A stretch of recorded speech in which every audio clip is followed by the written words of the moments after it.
sino en uno completamente distinto, un Dios que no juzga, que no castiga, que no se sienta en un trono en el cielo, un Dios que es el universo mismo.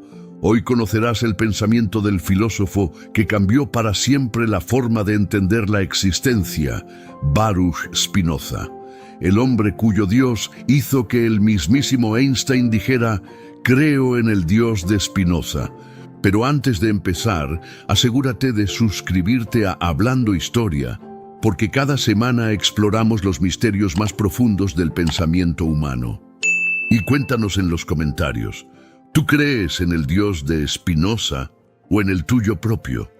Imagina a Albert Einstein, con su melena desordenada y su mirada tranquila, recibiendo una pregunta que ha hecho tambalear civilizaciones enteras. ¿Usted cree en Dios? El periodista espera una respuesta científica, fría, racional, pero Einstein sonríe y responde con serenidad: creo en el Dios de Spinoza.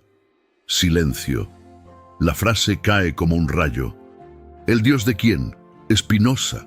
¿No era ese el filósofo expulsado por su propio pueblo, acusado de herejía hace siglos? ¿Por qué el genio más grande del siglo XX invoca su nombre? Para entender esa respuesta hay que retroceder más de 300 años a una Europa donde pensar diferente podía costarte la vida. Una época donde el fuego de la Inquisición aún ardía y las ideas eran más peligrosas que las armas. Einstein no hablaba de un Dios con barba blanca y trono en el cielo. No hablaba del Dios que castiga o recompensa. Hablaba de una fuerza que vibra en todo lo que existe, un Dios que no se esconde en los templos, sino que respira en cada átomo del universo. Ese es el Dios de Spinoza, el Dios que no manda, sino que es. Para Einstein, esa visión era la única que hacía sentido. El cosmos no era una obra de caprichos divinos, sino una sinfonía perfecta regida por leyes naturales. Y en esa armonía total, él veía algo sagrado, no un alguien, sino un todo. Tal vez por eso, cuando miraba las estrellas, no veía solo gases ardientes, ni materia flotando en el vacío. Veía la mente de Dios manifestándose en la belleza de las ecuaciones, en la precisión de la luz, en el misterio del tiempo.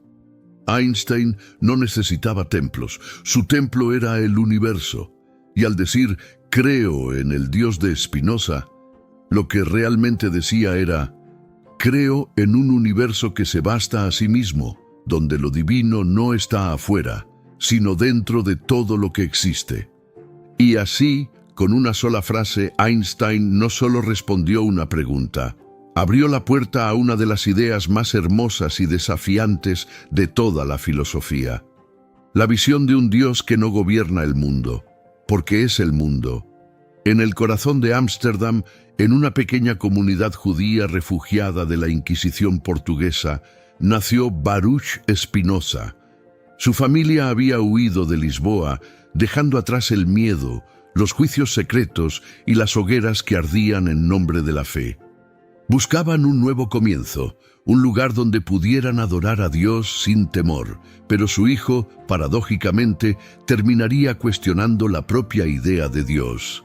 Desde niño, Baruch mostró una mente inquieta. Mientras otros estudiaban las leyes del Talmud, él preguntaba lo que nadie se atrevía a preguntar. ¿Y si todo lo que nos enseñan sobre Dios no es exactamente así? En la Europa del siglo XVII, esa pregunta era dinamita. Las palabras podían condenarte antes que tus actos.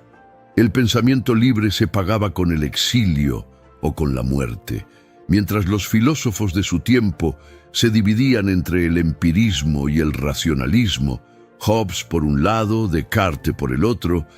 Spinoza bebía de ambos mundos. Aprendía que la razón podía iluminar incluso los temas más sagrados, y que, si la verdad existe, debía ser universal, no propiedad exclusiva de una religión. Pero su curiosidad empezó a inquietar a los líderes de su comunidad. Baruch hablaba con jóvenes, compartía sus reflexiones en voz baja, y esas ideas, como un fuego lento, comenzaron a expandirse. Decían que dudaba de la Torá, que discutía la existencia del alma inmortal, que veía a Dios en la naturaleza y no en los templos. Y en una sociedad construida sobre el miedo al pecado, eso era suficiente para condenarlo. Un día, la noticia llegó como una sentencia. La sinagoga portuguesa de Ámsterdam lo excomulgaba mediante el cherem, la mayor pena espiritual del judaísmo. Sus amigos debían evitarlo, su familia no podía hablarle, su nombre no debía pronunciarse. A los 24 años, Spinoza era oficialmente un paria, pero en lugar de rendirse, respiró profundo y eligió la libertad. Dejó atrás su nombre hebreo, Baruch, y adoptó su versión latina, Benedictus Spinoza. A partir de ese momento ya no le pertenecería a ninguna religión, sino a la búsqueda inagotable del conocimiento. Fue expulsado por cuestionar a Dios, pero en realidad lo que Spinoza buscaba no era negarlo, sino entenderlo. Y ese acto de rebeldía marcaría el inicio de una de las revoluciones filosóficas más profundas de la historia. Solo, sin comunidad, sin familia y sin templo, Spinoza comienza su nueva vida en silencio. Pero ese silencio no es vacío, es fértil. Lo que el mundo ve como castigo, él lo convierte en libertad. Se instala en pequeños pueblos de los Países Bajos, llevando una existencia humilde, casi invisible.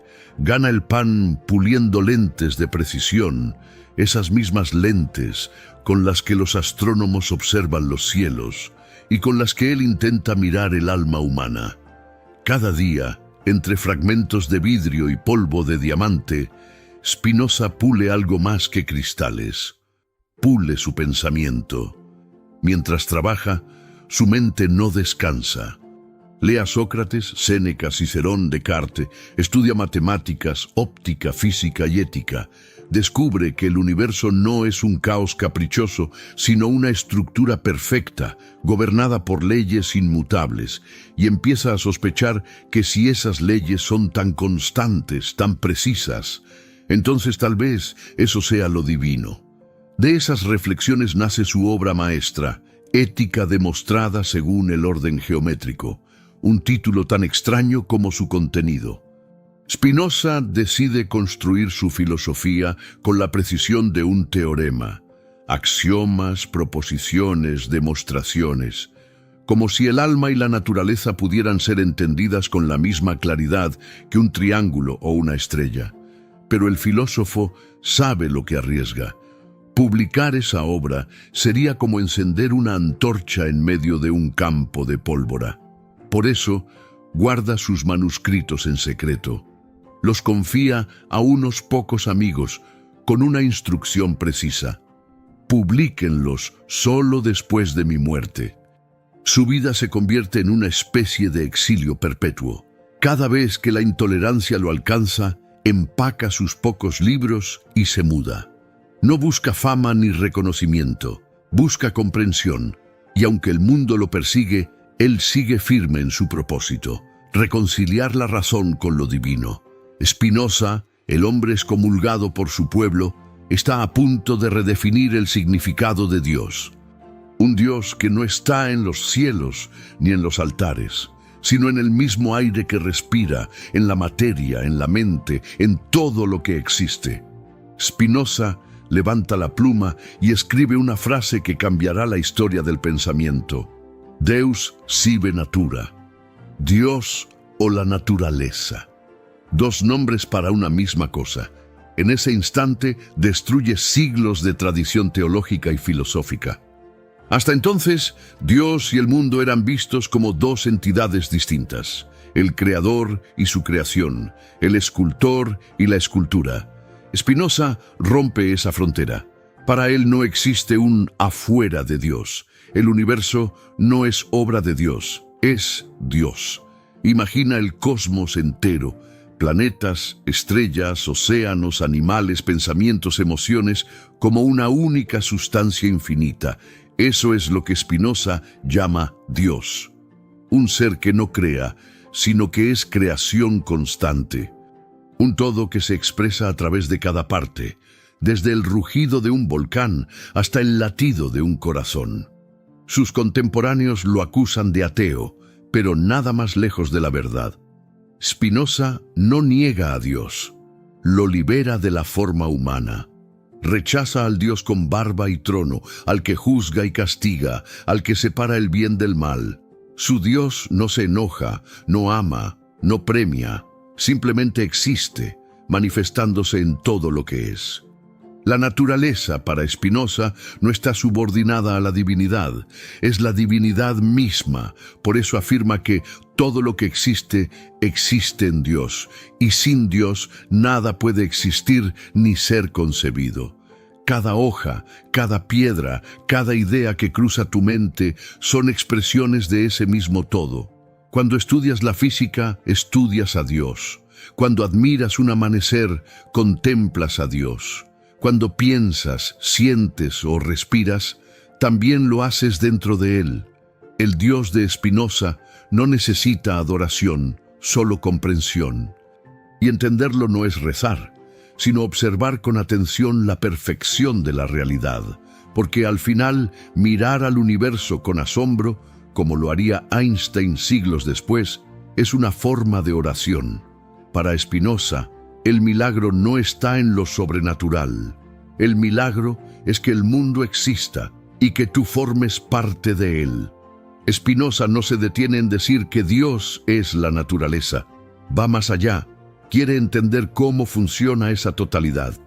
Y para eso introduce dos ideas que se vuelven el corazón de su filosofía: la esencia y la potencia. La esencia es lo que algo es en su núcleo más profundo, la naturaleza de una cosa.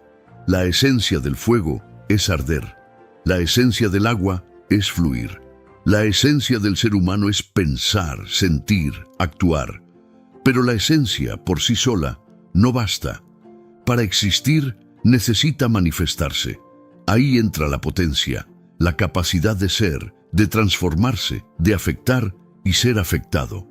Todo lo que existe tiene potencia, porque todo lo que existe forma parte de Dios, y como Dios es infinito, su potencia también lo es. La existencia misma, desde el movimiento de los planetas hasta una simple sonrisa, es expresión de esa energía divina. Spinoza escribe: todo lo que existe, existe en Dios, y sin Dios nada puede existir ni ser concebido. En otras palabras, la vida no ocurre fuera de Dios. La vida es Dios expresándose en 1000 formas diferentes. Cada átomo, cada pensamiento, cada sentimiento son ondas del mismo océano infinito. Por eso, para Spinoza, entender el mundo es una forma de entender a Dios. Cuando la ciencia descubre una ley natural, no está desafiando lo divino, está revelándolo. El conocimiento no es enemigo de la fe, es su continuación lógica. La ignorancia es la verdadera blasfemia, porque nos impide ver la perfección que ya existe en todo. Esta visión transforma radicalmente la relación del ser humano con el universo. Ya no somos criaturas separadas del Creador, somos expresiones activas de su esencia. No hay arriba ni abajo, sagrado o profano. Hay un solo ser infinito del que todos formamos parte. Spinoza diría que, si quieres buscar a Dios, no levantes la mirada al cielo. Mírate las manos, siente tu respiración, escucha la vida que vibra a tu alrededor. Ahí está Él, y siempre ha estado. Durante siglos, la humanidad ha dividido el conocimiento en dos caminos opuestos, el de la fe y el de la razón. Uno mira al cielo, el otro a la tierra. Uno busca respuestas en los libros sagrados, el otro en los laboratorios. Pero Spinoza, sin proponérselo, tiende un puente entre ambos mundos. Para él, la ciencia y la espiritualidad no se contradicen, se reflejan. Cuando el físico estudia la naturaleza, observa las leyes que mantienen unido el universo. Cuando el místico medita, busca la armonía que lo conecta con el todo. Ambos, en el fondo, persiguen lo mismo: comprender la perfección que sostiene la existencia. Siglos después, Albert Einstein reconocería ese puente. No creo en un Dios que se interesa por el destino y las acciones de los hombres, diría, pero sí en el Dios de Spinoza, que se revela en la armonía de lo que existe. Para Einstein, las ecuaciones eran oraciones. Cada fórmula era una ventana hacia lo eterno. Y es que Spinoza transformó la manera en que entendemos lo divino. Su Dios no exige templos, porque el universo entero es su templo. No pide sacrificios, porque ya se ofrece en cada amanecer. No dicta leyes, porque sus leyes son las mismas de la física, la biología, la vida, el movimiento de los astros, la expansión del cosmos, el crecimiento de una flor. Todo es una sinfonía perfecta de la que formamos parte. Para el filósofo, estudiar la naturaleza no era alejarse de Dios, sino acercarse a su mente. El verdadero pecado no es dudar, sino dejar de mirar con asombro. El científico y el creyente son, en el fondo, dos exploradores del mismo misterio. Ambos intentan entender por qué existe algo, en lugar de nada. Spinoza unió lo que la historia se empeñó en separar, y al hacerlo, nos dejó una lección que resuena hasta hoy. No hay frontera entre lo humano y lo divino, solo una continuidad infinita que nos envuelve a todos. Si todo es Dios, entonces nosotros también lo somos. No como deidades que dominan el mundo, sino como fragmentos de una misma totalidad. Cada pensamiento, cada emoción, cada respiración son expresiones de esa sustancia divina que Spinoza llama la naturaleza. Durante siglos, las religiones separaron el cuerpo y el alma. El cuerpo era visto como prisión y el alma como aquello que debía liberarse. Spinoza se rebela contra esa idea. Para él, el cuerpo y la mente no son dos cosas distintas, son dos formas de la misma realidad. El cuerpo es la extensión, la mente es el pensamiento. Ambos son modos en que Dios o la naturaleza se expresa. Esa visión derrumba la jerarquía entre materia y espíritu. Tu cuerpo no es un obstáculo para lo divino, es una manifestación de lo divino. Cada célula, cada impulso eléctrico en tu cerebro, cada lágrima o carcajada es la naturaleza afirmando su existencia. Cuando piensas, Dios piensa en ti. Cuando sientes, Dios siente a través de ti. Y aquí surge una consecuencia aún más radical. Si todo lo que existe forma parte de Dios, entonces nada está fuera de Él. No hay pecado, porque nada puede escapar de su naturaleza. No hay mal absoluto, solo grados de comprensión. El error humano no es desobedecer a Dios, sino ignorar que somos parte de Él. Spinoza redefine la libertad. No es hacer lo que quieras, sino actuar de acuerdo con tu esencia, en armonía con las leyes naturales que te conforman. La libertad no es rebelarte contra el universo, es comprenderlo y moverte con él como una hoja que sigue la corriente del río sin dejar de ser hoja. Por eso, cuando el filósofo dice que todo está determinado por la naturaleza de Dios, no está negando nuestra voluntad. Está recordándonos que cada decisión, cada deseo, cada acción son notas de una misma melodía cósmica. Y que al vivir con conciencia de eso, dejamos de luchar contra la corriente y empezamos a fluir con el infinito. Spinoza imaginaba la existencia como una gran sinfonía. Cada ser, una piedra, un árbol, una persona, es un instrumento tocando su parte. Algunos suenan con armonía, otros desafinan, pero todos forman parte de la misma obra, la música del universo. Para él, la vida no se trata de dominar el mundo ni de buscar recompensas en otro plano. Se trata de afirmar nuestra potencia, de vivir en consonancia con lo que somos. Cuando actuamos guiados por la comprensión, cuando reconocemos que cada cosa tiene su lugar en el todo, nuestra música se afina con la del cosmos. Y ese, para Spinoza, Es el verdadero significado de la felicidad. No existe un Dios que castigue a quien desafina ni que premie al virtuoso. Solo la armonía natural de las causas y los efectos.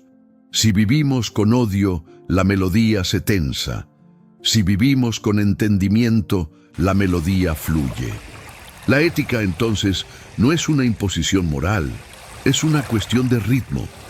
Spinoza veía en cada ser humano una nota esencial. Nadie está fuera de la partitura. Cada emoción, cada pensamiento, cada acción es parte de la misma sinfonía divina. Incluso el sufrimiento tiene su función. Nos recuerda que estamos desconectados del todo, que debemos volver a escuchar. Y cuando logramos entenderlo, la existencia se vuelve más ligera. Las tragedias pierden su peso absoluto. El miedo se disuelve en comprensión. Ya no pedimos a Dios que cambie el mundo. Entendemos que el mundo ya es Dios en movimiento. Esa visión, que siglos después inspiró a Einstein y a tantos otros, sigue siendo una invitación a mirar la naturaleza no como algo externo, sino como un espejo, a escuchar, detrás del ruido del día a día, la melodía eterna que lo envuelve todo. Porque al final, si todo es parte de una misma canción, entonces cada respiración, cada pensamiento y cada gesto son notas de esa sinfonía infinita que llamamos existencia. Spinoza no quiso destruir la idea de Dios, quiso purificarla, liberarla de la forma humana del miedo, del castigo y del control. Su visión no niega la fe, la expande. Nos invita a dejar de buscar a Dios en el cielo y empezar a reconocerlo en cada átomo del mundo. Porque si todo lo que existe participa de lo divino, entonces cada amanecer, cada pensamiento, cada mirada, es un instante sagrado. Y comprender eso es comprender la verdadera libertad. No la libertad de escapar del universo, sino la de vivir en armonía con él. Por eso Einstein sonreía cuando hablaba del Dios de Spinoza, porque había encontrado en esa idea una belleza más grande que cualquier milagro. La certeza de que la materia, la energía y la conciencia son una sola cosa, y que todo, absolutamente todo, forma parte de un mismo canto eterno. Así que la próxima vez que mires el cielo, recuerda, no estás mirando hacia arriba, estás mirando hacia dentro del infinito. Gracias por haber visto hasta aquí. Si te gustó este video y te apasiona este tipo de contenido, suscríbete al canal para no perderte los próximos videos y descubrir más historias fascinantes. Nos vemos